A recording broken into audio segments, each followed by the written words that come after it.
Welcome back. This is Adventures of Huckleberry Finn, chapters 7 through 9. Get up! What you bout? I opened my eyes and looked around, trying to make out where I was. It was after sunup, and I had been sound asleep. Pap was standing over me, looking sour and sick, too. He says, "What you doing with this gun?" I judged he didn't know nothing about what he had been doing. So I says, somebody tried to get in, so I was laying for him. "Why didn't you roust me out?" "Well, I tried to, but I couldn't. I couldn't budge you." So there's number one, the lie Huck has to tell about why he was sitting there with the gun. "Well, all right. Don't stand there palavering all day," means talking all day. "But out with you and see if there's fish on the lines for breakfast. I'll be along in a minute." He unlocked the door, and I cleared out up the riverbank. I noticed some pieces of limbs and such things floating down and a sprinkling of bark, so I knowed the river had begun to rise. I reckon I would have great times now if I was over at the town. The June rise used to always be luck for me, because as soon as that rise begins, here comes cordwood floating down and pieces of log rafts, sometimes a dozen logs together. So all you have to do is catch them and sell them to the wood yards and the sawmill. So when the snow melts and the river rises up, all the stuff that's unsecured by the side of the river just floats down the river and he grabs it. I went along up the bank with one eye out for Pap and the other one out for what the rise might fetch along. Well, all at once, here comes a canoe. Just a beauty, too, about 13 or 14 foot long, riding high like a duck. I shot headfirst off the bank like a frog, clothes and all on, and struck out for the canoe. I just expected there'd be somebody laying down in it, because people often done that to fool folks, and when a chap had pulled a skiff out most to it, they'd raise up and laugh at him. But it weren't so this time. It was a drift canoe, sure enough, and I clumb in and paddled her ashore. Thinks I, the old man will be glad when he sees this. She's worth $10. But when I got to shore, Pap wasn't in sight yet, and as I was running her in a little creek like a gully all hung over with vines and willows, I struck another idea. I judged I'd hide her good, and then, instead of taking to the woods when I run off, I'd go down the river about 50 mile and camp in one place for good, and not have such a rough time tramping on foot. It was pretty close to the shanty, and I thought I heard the old man coming all the time. But I got her hid, and then I out and looked around a bunch of willows, and there was the old man down the path a piece, just drawing a bead on a bird with his gun. So he hadn't seen anything. When he got along, I was hard at taking up a trot line. He abused me a little for being so slow, but I told him I fell in the river, and that was what made me so long. I knowed he would see I was wet, and then he would be asking questions. We got 5 catfish off the lines and went home. While we laid off after breakfast to sleep up, both of us being about wore out, I got to thinking that if I could fix up some way to keep Pap and the widow from trying to follow me, it would be a certainer thing than trusting to luck to get far enough off before they missed me. You see, all kinds of things might happen. Well, I didn't see no way for a while, but by and by, Pap raised up a minute to drink another barrel of water, and he says, "Another time a man comes a prowling around here, you roust me out, you hear? That man weren't here for no good. I'd have shot him. Next time you roust me out, you hear?" Then he dropped down and went to sleep again, but what he had been saying gave me the very idea I wanted. I says to myself, I can fix it now so nobody won't think of following me. About 12 o'clock, we turned out and went along up the bank. The river was coming up pretty fast and lots of driftwood going by on the rise. By and by, along comes part of a log raft, 9 logs fast together. We went out with the skiff and towed it ashore. Then we had dinner. Anybody but Pap would have waited and seen the day through so as to catch more stuff, but that weren't Pap's style. 9 logs was enough for one time. He must shove right over to town and sell. So he locked me in and took the skiff and started off towing the raft about 3:30. I judged he wouldn't come back that night. I waited until I reckoned he had got a good start. Then I out with my saw and went to work on that log again. Before he was to the other side of the river, I was out of the hole. Him and his raft was just a speck on the water away off yonder. I took the sack of cornmeal and took it to where the canoe was hid and shoved the vines and branches apart and put it in. Then I done the same with the side of bacon, then the whiskey jug. I took all the coffee and sugar there was and all the ammunition. I took the wadding, I took the bucket and gourd. I took a dipper and a tin cup and my old saw and 2 blankets and the skillet and the coffee pot. I took fish lines and matches and other things. Everything that was worth a cent. I cleaned out the place. I wanted an axe, but there wasn't any, only the one out at the wood pile, and I knowed why I was going to leave that. I fetched the gun, and now I was done. I had wore the ground a good deal, crawling out of the hole and dragging out so many things, so I fixed that as good as I could from the outside by scattering dust on the place, which covered up the smoothness and the sawdust. Then I fixed the piece of log back into its place and put the 2 rocks under it and one against it to hold it there, for it was bent up at that place and didn't quite touch ground. If you stood 4 or 5 feet away and didn't know it was sawed, you would never notice it. And besides, this was the back of a cabin, and it weren't likely anybody would go fooling around there. It was all grass clear to the canoe, so I hadn't left the track. I followed around to see. I stood on the bank and looked out over the river. All safe. So I took the gun and went up a piece into the woods and was hunting around for some birds when I see a wild pig. Hogs soon went wild in them bottoms after they had got away from the prairie farms. I shot this fellow and took him into the camp. I took the axe and smashed in the door. I beat it and hacked it considerable of doing it. I fetched the pig in and took him back nearly to the table and hacked into his throat with the axe and laid him down on the ground to bleed. I say ground because it was ground, hard packed and no boards. Well, next I took an old sack and put a lot of big rocks in it, all I could drag, and I started it from the pig and dragged it to the door and through the woods down to the river and dumped it in, and down it sunk out of sight. You could easily see that something had been dragged over the ground. I did wish Tom Sawyer was there. I knowed he would take an interest in this kind of business and throw in the fancy touches. Nobody could spread himself like Tom Sawyer in such a thing as that. So there's number 2. You can stop and answer about why he killed the pig. What's he trying to create? What scene is he trying to imitate? Well, last I pulled out of some of my hair, and I bloodied the axe good and stuck it on the backside and slung the axe in the corner. Then I took up the pig and held him to my breast with my jacket so he couldn't drip till I got a good piece below the house and then dumped him into the river. Now I thought of something else. So I went and got the bag of meal and my old saw out of the canoe and fetched them to the house. I took the bag to where it used to stand and ripped a hole in the bottom of it with the saw, for there weren't no knives or forks on the place. Pap done everything with his clasp knife about the cooking. Then I carried the sack about 100 yards across the grass and through the willow east of the house to the shallow lake that was 5 miles wide and full of rushes. And ducks, too, you might say, in the season. There was a slough or a creek leading out of it on the other side that went miles away. I don't know where, but it didn't go to the river. The meal sifted out and made a little track all the way to the lake. I dropped Pap's whetstone there, too, so as to look like it had been done by accident. Then I tied up the rip in the meal sack with a string so it wouldn't leak no more and took it and my saw to the canoe again. It was about dark now, so I dropped the canoe down the river under some willows that hung over the bank and waited for the moon to rise. I made fast to a willow, and then I took a bite to eat, and by and by laid down in the canoe to smoke a pipe and lay out a plan. I says to myself, they'll follow the track of that sack full of rocks to the shore and then drag the river for me. And they'll follow that meal track to the lake and go browsing down the creek that leads out of it to find the robbers that killed me and took the things. They won't ever hunt the river for anything but my dead carcass. They'll soon get tired of that and won't bother no more about me. All right, I can stop anywhere I want to. Jackson's Island is good enough for me. I know the island pretty well, and nobody ever comes there. And then I can paddle over to town nights and slink around and pick up things I want. So Jackson's Island is the place. You'd stop and do number 3 right there about why he dragged the meal away from the way he wants to go. You could also do number 4, but I'm going to read to the end of the chapter to get that. I was pretty tired, and the first thing I knowed, I was asleep. When I woke up, I didn't know where I was for a minute. I sat up and looked around a little scared. Then I remembered. The river looked miles and miles across. The moon was so bright I could have counted the drift logs that went slipping along, black and still, hundreds of yards from shore. Everything was dead quiet, and it looked late and smelt late. You know what I mean. I don't know the words to put it in. I took a good gap and a stretch. It was just going to unhitch and start when I heard a sound way over the water. I listened. Pretty soon I made it out. It was that dull kind of regular sound that comes from oars working in rowlocks when it's a still night. I peeped out through the willow branches, and there it was, a skiff away across the water. I couldn't tell how many was in it. It kept a-coming, and when it was abreast of me, I see there weren't but one man in it. Thinks I, maybe it's Pap, though I weren't expecting him.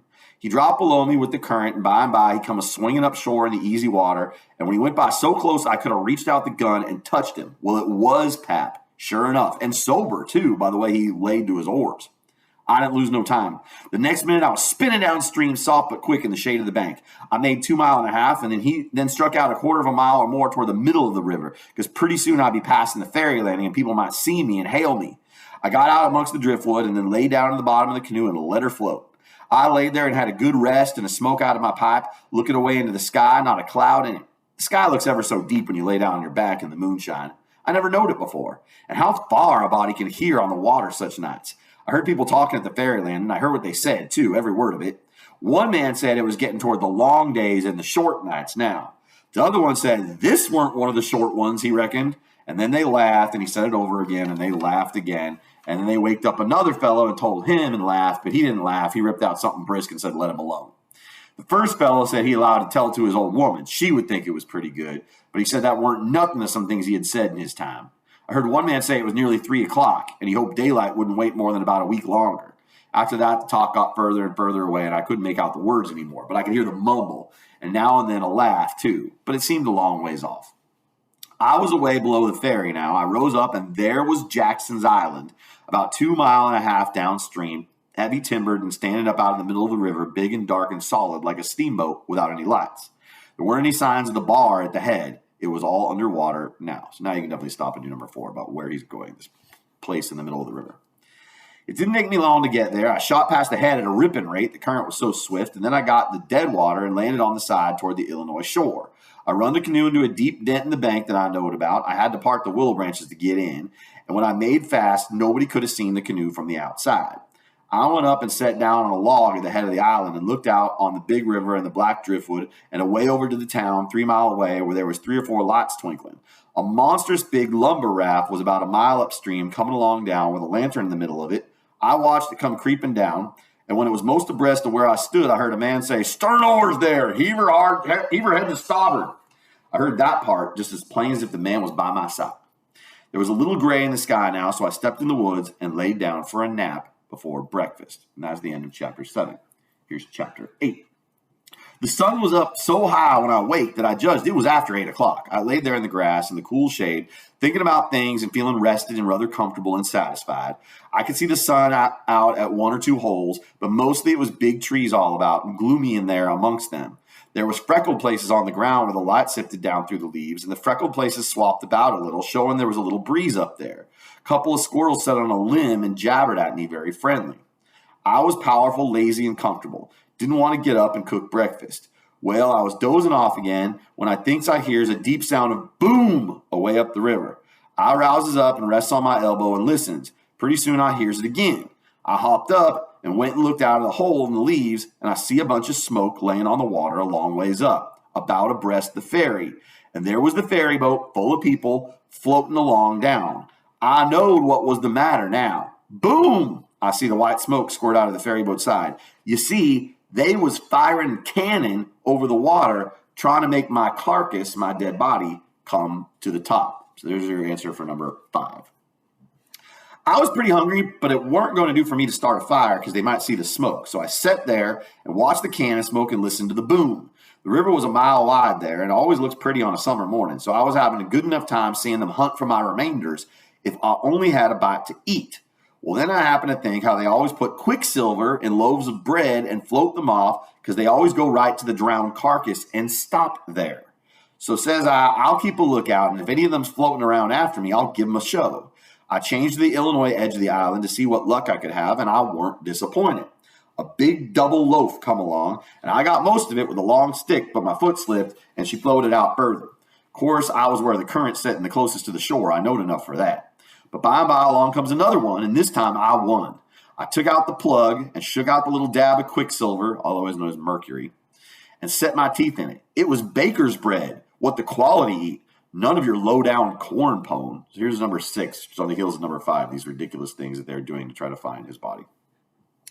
I got a good place amongst the leaves and sat there on a log, munching the bread and watching the ferry boat and very well satisfied. And then something struck me. I says, now I reckon the widow or the parson or somebody prayed that this bread would find me, and here it has gone and done it. So there ain't no doubt, but there is something in that thing.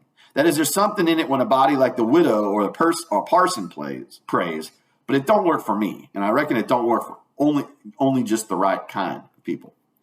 I lit a pipe and had a good long smoke and went on watching.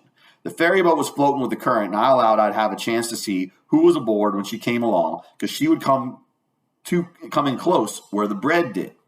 When she got pretty well along down towards me, I put out my pipe and went to where I fished out the bread and laid down behind a log on the bank in a little open place. Where the log forked, I could peep through. By and by, she come along. She drifted in so close they could have run out a plank and walked ashore. Most everybody was on the boat. Pap and Judge Thatcher and Becky Thatcher and Joe Harper and Tom Sawyer and his old Aunt Polly and Sid and Mary and plenty more.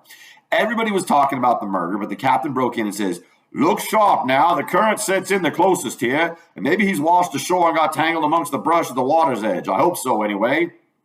I didn't hope so. They all crowded up and leaned over the rails nearly in my face and kept still, watching with all their might. I could see them first rate, but they couldn't see me. Then the captain sang out, "Stand away!" And the cannon let off such a blast right before me, it made me deaf with the noise and pretty near blind with the smoke, and I judged I was gone. If they'd had some bullets in, I reckon they'd got the corpse they was after. Well, I see I weren't hurt, thanks to goodness. The boat floated on and went out of sight around the shoulder of the island. I could hear the booming now and then, further and further off, and by, after an hour, I didn't hear it no more. The island was 3 miles long. I judged they had got to the foot and was giving it up. But they didn't yet a while. They turned around the foot of the island, started up the channel on the Missouri side under steam, and booming once in a while as they went. I crossed over to that side and watched them. When they got abreast of the head of the island, they quit shooting and dropped over to the Missouri shore and went home to the town. I knowed I was all right now. Nobody else would come a-hunting after me. I got my traps out of the canoe and made me a nice camp in the thick woods. I made a kind of tent out of my blankets to put my things under so the rain couldn't get at them. I catched the catfish and haggled them open with my saw, and towards sundown I started my campfire and had supper. Then I set out a line to catch some fish for breakfast. When it was dark, I sat by my campfire smoking and feeling pretty satisfied.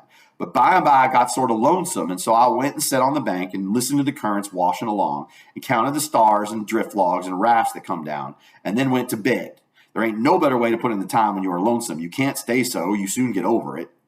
And so for 3 days and nights, no difference. Just the same thing. But the next day, I went exploring around down through the island. I was boss of it. It all belonged to me, so to say, and I wanted to know all about it. But mainly, I wanted to put in the time. I found plenty strawberries ripe and prime, and green summer grapes, and green raspberries, and green blackberries that was just beginning to show. They would all come handy by and by, I judged. Well, I went fooling along in the deep woods, so I judged I weren't far from the foot of the island. I had my gun along, but I hadn't shot nothing. It was for protection. Thought I would kill some game nigh home. About this time, I mighty near stepped on a good-sized snake, and it went sliding off through the grass and flowers, and I after it, trying to get a shot at it. I clipped along, and all of a sudden, I bounded right onto the ashes of a campfire that was still smoking. My heart jumped up amongst my lungs. I never waited for it to look further, but uncocked my gun and went sneaking back on my tiptoes as fast as I ever could. Every now and then, I stopped a second among the thick leaves and listened. But my breath come so hard I couldn't hear nothing else. I slunk along another piece further, then listened again, and so on and so on. If I see a stump, I took it for a man. If I trod on a stick and broke it, it made me feel like a person to cut one of my breaths in two, and I only got half, and the short half, too. When I got to camp, I weren't feeling very brash. There weren't much sand in my craw, but I says, this ain't no time to be fooling around. So I got all my traps into my canoe again so as to have them out of sight, and I put out the fire and scattered the ashes around to look like an old last year's camp, and then clumb a tree. I reckon I was up in the tree 2 hours, but I didn't see nothing. I didn't hear nothing. I only thought I heard and seen as much as 1,000 things. Well, I couldn't stay up there forever, so at last I got down, but I kept in the thick woods and on the lookout all the time. All I could go get to eat was berries and what was left over from breakfast. By the time it was night, I was pretty hungry, so when it was good and dark, I slid out from shore below moonrise and paddled over to the Illinois bank about a quarter of a mile. I went out in the woods and cooked a supper, and then I about made up my mind I would stay there all night when I hear plunkety-plunk, and says to myself, horses coming, and next I hear people's voices. I got everything in the canoe as quick as I could and then went creeping through the woods to see what I could find out. I hadn't got far when I heard a man say, "We better camp here if we can find a good place. The horse is about beat out. Let's look around." I didn't wait, but shoved out and paddled away easy. I tied up in the old place and reckoned I would sleep in the canoe. I didn't sleep much. I couldn't, somehow, for thinking. And every time I waked up, I thought somebody had me by the neck. So the sleep didn't do me no good. By and by, I says to myself, I can't live this way. I'm going to find out who it is that's here on the island with me. I'll find it out or bust. Well, I felt better right off. So I took my paddle and slid out from shore just a step or two, and then let the canoe drop down among the shadows. The moon was shining, and outside in the shadows, it made it most as light as day. I poked along well into an hour, everything still as rocks and sound asleep. Well, by this time, I was most down to the foot of the island. A little ripply cool breeze begun to blow, and that was as good as saying the night was about to be done. I give her a turn with the paddle and brung her nose to shore, and then got my gun and slipped out onto the edge of the woods. I sat down there on a log and looked out through the leaves. I see the moon go off watch and the darkness begin to blanket the river, but in a little while I see a pale streak over the treetops and know the day was coming. So I took my gun and slipped off toward where I'd run across that campfire, stopping every minute or two to listen. But I had no luck somehow. I couldn't seem to find the place. But by and by, sure enough, I catched a glimpse of fire away through the trees. I went for it, cautious and slow. By and by, I was close enough to have a look, and there laid a man on the ground. It most gave me the fan-tods, which is like the shakes or the willies. He had a blanket around his head, and his head was nearly in the fire. I sat there behind a clump of bushes in about 6 foot of him and kept my eyes on him steady. It was getting gray daylight now. Pretty soon he gasped and stretched himself and hove off the blanket. And it was Miss Watson's Jim. I bet I was glad to see him. I says, "Hello, Jim," and skipped out. He bounced up and stared at me wild. Then he drops down on his knees and puts his hands together and says, "Don't hurt me, don't. I ain't never done no harm to a ghost. I always liked dead people, and I done all I could for them. You go and get in the river again where you belongs, and don't do nothing to old Jim. As always, your friend." So there's answer to number 7 about what Jim's initial thought about what he's seeing is. Well, I weren't long making him understand I weren't dead. I was ever so glad to see Jim. I weren't lonesome now. I told him I weren't afraid of him telling the people where I was. I talked along, but he only sat there and looked at me, never said nothing. Then I says, "It's good daylight. Let's get breakfast. Make up your campfire good." "What's the use of making up the campfire to cook strawberries and such trick? You got a gun, ain't you? Then we can get something better than strawberries." "Strawberries and such truck," I says. "Is that what you live on?" "I couldn't get nothing else," he says. "Why, how long you been on the island, Jim?" "I come here the nights after you's killed." "What, all that time?" "Yes, indeedy." "And ain't you had nothing but that kind of rubbish to eat?" "No, sir, nothing else." "Well, you must be most starved, aren't you?" "I reckon I could eat a hoss. I think I could." "How long you been on the island?" "Since the night I got killed." "No. Why, what has you lived on?" "But you got a gun." "Oh, yes, you got a gun. That's good. Now you kill something and I'll make up the fire." So we went over to where the canoe was, and while he built a fire in a grassy open place among the trees, I fetched meal and bacon and coffee in a coffee pot and frying pan and sugar in tin cups. And the N-word was set back considerable because he reckoned it was all done with witchcraft. I catched a good big catfish too, and Jim cleaned him with his knife and fried him. When breakfast was ready, we lolled on the grass and eat it smoking hot. Jim laid it in with all his might, for he was most about starved. Then when we had got pretty well stuffed, we laid off and lazied. By Jim says, "But look at here, Huck. Who was it that was killed in that shanty, if it weren't you?" Then I told him the whole thing, and he said it was smart. He said Tom Sawyer couldn't get no better plan than what I had. Then I says, "How do you come to be here, Jim? And how'd you get here?" He looked pretty uneasy and didn't say nothing for a minute. Then he says, "Maybe I better not tell." "Why, Jim?" "Well, there's reasons. But you wouldn't tell on me if I was to tell you, would you, Huck?" "Blamed if I would, Jim." "Well, I believe you, Huck. I run off." "Jim!" "But mind, you said you wouldn't tell. You know you said you wouldn't tell, Huck." "Well, I did. I said I wouldn't, and I'll stick to it. Honest Injun, I will. People will call me a low-down abolitionist and despise me for keeping mum. That don't make no difference. I ain't going to tell, and I ain't going back there anyways. So now let's know all about it." So there's number 8. Well, what insult people are going to lob at him for not telling on Jim. "Well, you see, it is this way. Old missus, that's Miss Watson, she pecks on me all the time and treats me pretty rough, but she always said she wouldn't sell me down to Orleans. But I noticed there was an N-word trader around the place considerable lately, and I began to get uneasy. Well, one night I creeps to the dough, pretty late, and the dough won't quite shit, and I hear old missus tell the widder she going to sell me down to Orleans. But she didn't want to, but she could get $800 for me, and it's such a big stack of money she couldn't resist. The widder, she tried to get her to say she wouldn't do it, but I never waited to hear the rest. I lit out mighty quick, I tell you." There's number 9 about why Jim has run away. He overheard something. "I took out and shinned down the hill and expect to steal a skiff long to show somewheres above the town, but they was people always stirring yet, so I hid in the old tumble-down cooper shop on the bank to wait for everybody to go away. Well, I was there all night. There was somebody around all the time. Long about 6 in the morning, skiffs began to go by. About 8 or 9 or every skiff that went long was talking about how your pap come over to the town and say you's been killed. The last skiffs was full of ladies and gentlemen and going over for to see the place. Sometimes they'd pull up at the show and take a rest before they started across. So by the talk, I got to know all about the killing.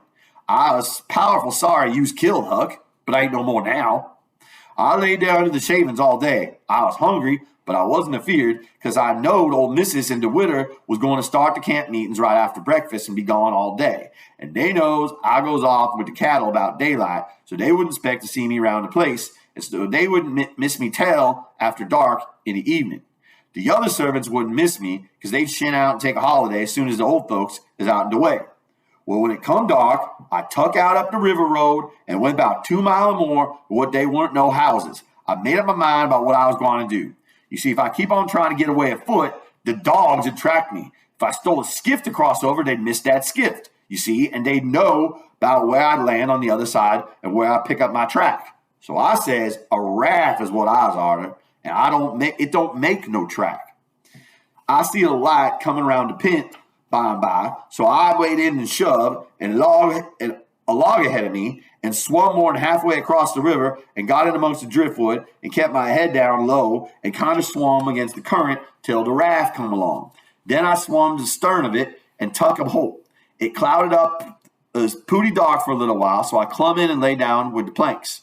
The men was all the way yonder in the middle where the lantern was. The river was arising and there was a good current, so I reckon by 4 in the morning, I'd be 25 miles down the river, and then I'd slip in just before daylight and swim ashore and take to the woods on the Illinois side. But I didn't have no luck. When we was most down the head of the island, a man began to come aft with the lantern. I see it weren't no use for to wait, so I slid overboard and struck out for the island. Well, I had a notion I could lay most anywheres, but I couldn't. Bank to bluff. I was most to the foot of the island before I found a good place. I went into the woods and judged I wouldn't fool with rafts no more, as long as they moved the lantern around so. I had my pipe and a plug in a dog leg and some matches in my cap, and they weren't wet, so I was all right. And so you ain't had no meat nor bread to eat all this time. Why didn't you get mud turkles? How you going to get them? Can't slip up on them and grab them, and how's a body going to hit them with a rock? How could a body do it in the night? And I weren't going to show myself on the bank in the daytime. Well, that's so. You've had to keep in the woods all the time, of course. Did you hear him shooting the cannon? Oh, yes, I know they was out of you. I see him go by here, watching through the bushes. Some young birds come along, flying a yard or two at a time and lightning. Jim said it was a sign it was going to rain. He said it was a sign when young chickens flew that way, so he reckoned it was the same way when young birds done it. I was going to catch some of them, but Jim wouldn't let me. He said it was death. He said his father laid mighty sick once, and some of them catched a bird, and his old granny said his father would die, and he did. And Jim said, you mustn't count the things you're going to cook for dinner, because that would bring bad luck. The same if you shook the tablecloth after sundown. And he said if a man owned a beehive and that man died, the bees must be told about it before sunup the next morning, or else the bees would all weaken down and quit work and die. Jim said bees wouldn't sting idiots, but I didn't believe that because I had tried them lots of times myself, and they wouldn't sting me. I had heard about some of these things before, but not all of them. Jim knowed all kinds of signs. He said he knowed most everything. I said it looked to me like all the signs was about bad luck, so I asked him if there weren't any good luck signs. He says, mighty few, and they ain't no use to a body. What do you want to know when good luck's coming for? Want to keep it off? And he said, if you's got hairy arms and a hairy breast, it's a sign you's going to be rich. Well, there's some use in a sign like that because it's so far ahead. You see, maybe you got to be po a long time first, and so you might get discouraged and kill yourself if you don't know by design you's going to be rich some by and by. Have you got hairy arms and a hairy breast, Jim? What's the use to ask that question? Don't you see I has? Well, are you rich? No, but I've been rich once, and I want to be rich again. Once I had $14, but I took to speculating and got busted out. There's number 10, how much money he had before he took to speculating, which means kind of trying to make more money out of the money he has. What did you speculate on, Jim? Well, first I tackled stock. What kind of stock? Why, livestock, cattle, you know. I put $10 in a cow, but I ain't going to rest no more money in stock. The cow up and died on my hands. So you lost the $10? No, I didn't lose it all. I only lost about 9 of it because I sold a hide and collar for $1.10. So you got $5.10 left. Did you speculate anymore? Yes. You know that one-legged N-word that belongs to old Mr. Bradish? Well, he sought up a bank and say anybody that put in $1 would get $4 more at the end of the year. Well, all the N-words went in, but they didn't have much. I was the only one that had that much. So I stuck out more than $4 and said if I didn't get it, I'd start a bank myself. Well, of course, that N-word wanted to keep me out of the business because he said there wasn't business enough for 2 banks, and he say I could put my $5 in. He paid me $35 at the end of the year. So I done it. Then I reckon I'd invest $35 right off and keep things moving. There was an N-word named Bob that had catched a wood flat, and his master didn't know it, and I borrowed off him and told him to take the $35 when the end of the year come. But somebody stole the wood flat that night, and the next day the one-legged N-word say the bank's busted. So they didn't none of us get no money. What'd you do with the 10 cents, Jim? Well, I was going to spend it, but I had a dream, and the dream told me to give it to an N-word named Balaam. Balaam's ass, they call him for short. He's one of them chuckleheads, you know. But he's lucky, they say, and I weren't lucky.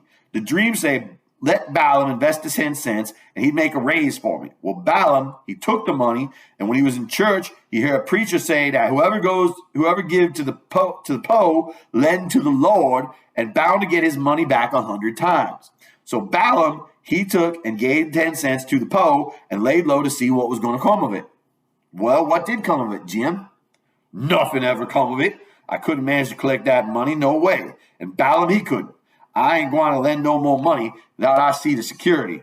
Bound to get your money back 100 times, the preacher says. Oh, if I could get that 10 cents back, I'd call it square and be good glad with a chance. Well, it's all right anyway, Jim, as long as you're going to be rich again, sometime or another. Yes, and I was rich right now, come to think of it. I owns myself, and I was worth $800. I wish I had the money. I wouldn't want no more. There is number 11, what Jim says about how he's actually rich now. It's a satire of slavery and the messed up system that they're working under. Here's chapter 9, which is short. I wanted to go and look at a place right about the middle of the island that I found when I was exploring. So we started and soon got to it because the island was only 3 miles long and 1/4 mile wide. This place was a tolerable long steep hill or ridge about 40 foot high. We had a rough time getting to the top. The sides are so steep and the bushes so thick. We tramped and clumb all around over it, and by found a good big cavern in the rock, most up to the top on the side toward Illinois. The cavern was as big as 2 or 3 rooms bunched together, and Jim could stand up straight in it. It was cool in there. Jim was for putting our traps in there right away, but I said we didn't want to be climbing up and down there all the time. Jim said if we had the canoe hid in a good place and had all the traps in the cavern, we could rush there if anybody was to come to the island, and they would never find us without dogs. And besides, he said them little birds had said it was going to rain, and did I want the things to get wet? So we went back and got the canoe and paddled up abreast the cavern and lugged all the traps in there. Then we hunted up a place close by to hide the canoe in amongst the thick willows. We took some fish off the lines and set them again and began to get ready for dinner. The door of the cavern was big enough to roll a hogshead in, a barrel in, and on one side of the door, the floor stuck out a little bit and was flat and a good place to build a fire on. So we built it there and cooked dinner. We spread the blankets inside for a carpet and eat our dinner in there. We put all the other things handy at the back of the cavern. Pretty soon, it darkened up and began to thunder and lighten, so the birds was right about it. Directly, it begun to rain, and it rained like all fury, too, and I never see the wind blow so. It was one of those regular summer storms. It would get so dark that it looked all blue-black outside and lovely, and the rain would thrash along by so thick that the trees off a little ways looked dim and spiderwebby. And here would come a blast of wind that would bend the trees down and turn up the pale underside of the leaves. And then a perfect ripper of a gust would follow along and set the branches to toss in their arms as if they was just wild. And next, when it was about the bluest and blackest, it was all as bright as glory, and you'd have a little glimpse of treetops a-plunging about away off yonder in the storm, hundreds of yards further than you could see before. Dark as sin again in a second, and now you hear the thunder let go and an awful crash, and then go rumbling, grumbling, tumbling down toward the sky towards the underside of the world, like rolling empty barrels downstairs where it's long stairs and they bounce a good deal, you know. Jim, this is nice, I says. I wouldn't want to be nowhere else but here. Pass me along another hunk of fish and some hot cornbread. It's a good place to stop in number 12. The thing that Huck just said indicates that he thinks it's pretty cool. on this island with Jim. Well, you wouldn't have been here if it hadn't been for Jim. You'd have been down there in the woods without any dinner and getting most drowned, too. That you would, honey. Chickens knows when it's going to rain, and so do the birds, child. The river went on raising and raising for 10 or 12 days, till at last it was over the banks. The water was 3 or 4 foot deep on the island in the low places on the Illinois bottom. On that side, it was a good many miles wide, but on the Missouri side, it was the same old distance across, half a mile, because the Missouri shore was just a wall of high bluffs. Daytimes, we paddled all over the island in the canoe. It was mighty cool and shady in the deep woods, even if the sun was blazing outside. We went winding in and out amongst the trees, and sometimes the vines hung so thick we had to back away and go some other way.